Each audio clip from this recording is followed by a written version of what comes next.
let's insert our own video to the screen like that. So the first thing you want to do is go to a video asset repository like pexels.com. This is one of my favorite sites. They have free photos. And I'm going to type in green screen laptop.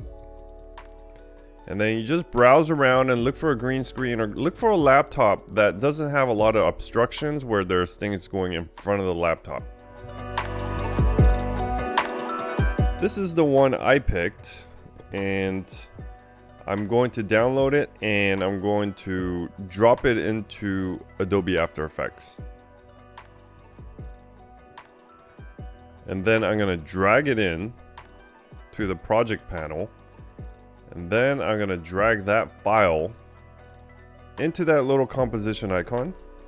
And then now you created a composition with that video file in it. And right now the video duration is a minute long, but for this sample or for this video, we'll just make it maybe less than 30 seconds because it takes a long time to render and a long time to analyze. We're gonna go to tracker,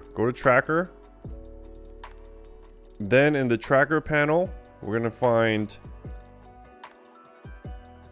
track motion. Then you're gonna have a whole bunch of drop down. Go to track type, go to perspective corner pin. Then we're gonna grab those corner pins and align it up to the four corners of the laptop screen. So you can zoom in. If you hit the tilde button, it will maximize that screen panel, or on the After Effects panel. And then you're going to drag those four corners and make sure you're dragging it, clicking on the inside of the rectangle and not on the edges, otherwise those edges will expand. And there we go, we aligned it up properly.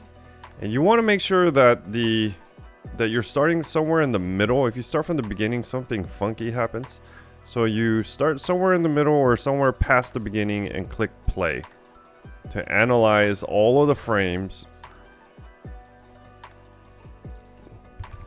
Then you want to analyze backwards to the parts that we didn't analyze before we push play. So click somewhere towards the middle and then click analyze backwards. Now we have everything analyzed. From there, click layer, click new, solid, keep it black, doesn't really matter, keep it black.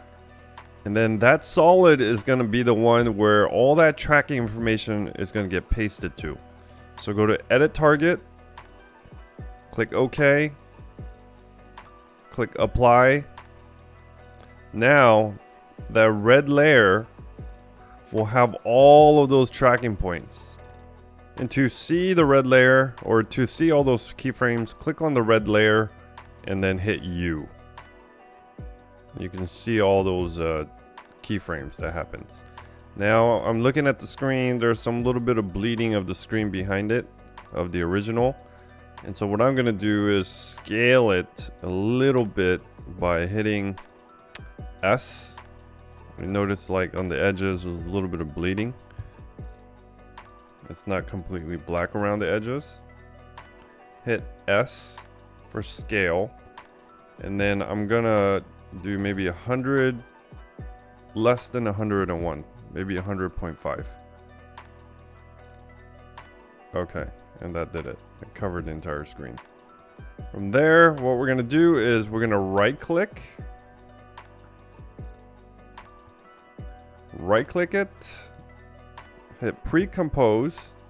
This will create a new composition for that solid layer. You can rename it if you want to. And then I'm going to double click on that video layer. And this is where you will drop in whatever video you want that laptop screen to show. I'm going to drop in the video. This one is just one of the modules I've done previously. And then I'm going to scale that to make it fit. I'm going to get rid of the menu section. I'm just going to scale it all the way The proportion is going to be a little off. That's okay. Now it just covers the most of the slide. I'm going to adjust it a little bit.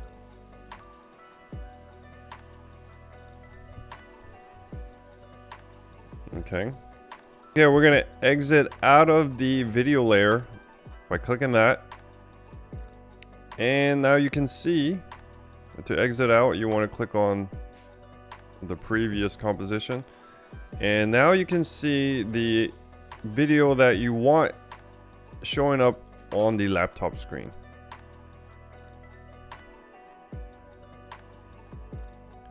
Then what we're going to do next is, oh, the video isn't 30 seconds long, so let's just create a 15-second video. We're going to drag that bar at the top. That is called the work area. All right, now we have our video. We just need to get it out of After Effects by rendering. Go to composition, and we want to render that less than 20 seconds of video. Composition, go to add render queue. Pick the location that you want to render it to. We want to render it as a QuickTime or .mov file. Pick the directory that you want it to render to. Change the file name if you like. And then hit render and let it do its thing. It's going to take a while. There you go. After it has rendered, go to the folder that it was rendered to and click on it. And now you should see the video with the green screen replaced, or the previous screen replaced with your own video. Now, I do recommend that you encode the video so that the file size of the video is a little smaller, or a lot smaller than the current one that you have rendered. And you can do that through Adobe Encoder. I like to use softwares like Handbrake, but it is up to you. But you do want to encode it so that you don't have a giant 1 GB file for a 16-second video.